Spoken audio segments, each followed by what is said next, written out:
নমস্কাৰ বন্ধু বান্ধৱীসকল, নৱতক ইউটিউব চেনেললৈ সকলোকে স্বাগতম জনাইছোঁ। তেতিয়াহ'লে আৰু বেছি দেৰি নকৰি আজিৰ প্ৰথমটো খবৰলৈ আগবাঢ়িছোঁ। অসমীয়া চিনেমা ভাইমন দা ৰুদ্ৰৰ পিছতেই মালামাল বয়জ নামৰ এখন অসমীয়া চিনেমা ৰিলিজ হ'বলৈ গৈ আছে। চিনেমাখন ৰিলিজ হ'ব 18 জুলাইত। চিনেমাখনৰ অসমীয়া অভিনেতা অভিনেত্ৰীৰ লগতে বলিউডৰ পঞ্চায়ত ছিৰিজৰ দুৰ্গেশ কুমাৰ আৰু অশোক পাঠক নামৰ এই অভিনেতা দুজনে অভিনয় কৰিছে। দুয়োজন অভিনেতা যিহেতু ফেমাছ, সকলোৱে চিনিয়ে পায় তেওঁলোকে পঞ্চায়ত ছিৰিজত কিমান ধুনীয়া এক্টিং কৰিছিল। সেয়েহে বলিউডৰ অভিনেতা আহি অসমৰ চিনেমাত কাম কৰাটো অসমীয়া চিনেমাৰ বাবে গৌৰৱৰ বিষয়। বাকী এতিয়া চিনেমাখন ৰিলিজ হ'লে গম পাম কেনেকুৱা হ'ব। নেক্সট খবৰটো হৈছে কুসুম-কৈলাশ আৰু নীলাক্ষী নেওগৰ যোৱাকালি এটা গীত ৰিলিজ হৈছে। গীতটি আমি চাবলৈ পাম ৰাষ্ট্ৰীয় থিয়েটাৰৰ 2025-26 বৰ্ষৰ নাট্যবৰ্ষত।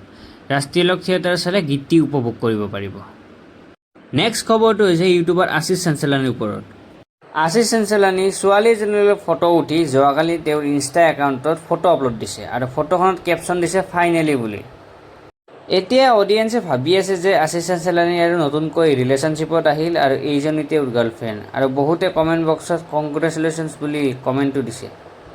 নে প্ৰেংকে কৰিছে নিউ ভিডিঅ'ৰ কাৰণে, সেইটো নেক্সট আপডেটত গম পোৱা যাব। নেক্সট খবৰটো হৈছে বিল গেটছৰ ওপৰত।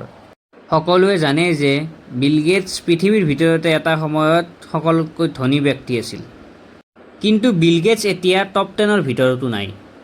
পৃথিৱীৰ ভিতৰত বিল গেটছ এতিয়া 12 নম্বৰ ধনী ব্যক্তি।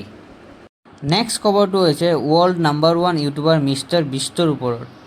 মিষ্টাৰ বিষ্টে বিগেষ্ট ক্ৰিয়েটৰ কলাপ ভিডিঅ' বনাবলৈ গৈ আছে। মিষ্টাৰ বিষ্টে যোৱাকালি হঠাৎ আহি এনাউন্স কৰিলে যে বিগেষ্ট ক্ৰিয়েটৰ কলাপ ভিডিঅ'ত যদি কোনোবাই পাৰ্ট হ'ব বিচাৰে তেওঁক DM কৰিবলৈ কৈছে।